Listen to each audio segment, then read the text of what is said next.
চাইতে ইফতারিতে সুলা খান, মুড়ি খান, ডাবলা খান, রুটি খান, খুদ খান, কুড়ো খান, যাই খান না কেন অত্যন্ত মজা লাগে। এই মজাটা পাইতে হলে রোজা থাকা লাগবে, ঠিক না? রোজাদারের দুইটা খুশি। হুজুর বললেন তুমি এই কষ্ট করে রোজা রাখবা, তোমার এক এলো পুরস্কারের নগদ, ওই দিক দিয়ে আর একটা পুরস্কার আছে শুনেন।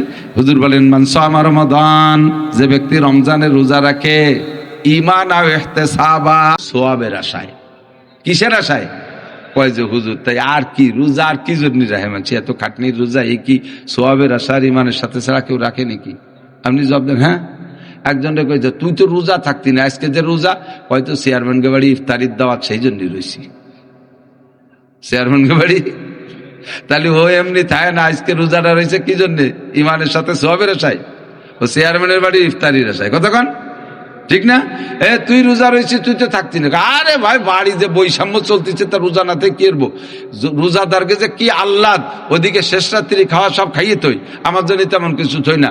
দুপুরবেলা জীবনে এক নালা গরম ভাত রাঁধে না, আবার ইফতারির সময় নিজেরা কুড়ি পদ নিয়ে বসে খাবে খাবে, আজান দেবে, এই সময় আমারে কাজে ভাটাকে বাজারের থেকে কয়েল নিয়ে, আমি কয়েল আনতে যাই, মাঝে আজান দিয়ে আইসে দিয়ে যে কিছু নাই, সব চাইছে চুলে খেয়ে ফেলাই দিছে। দিনটা যায় আমার এভাবে না খাতি। এই জন্য কইছে আমিও রোজা থাকবো।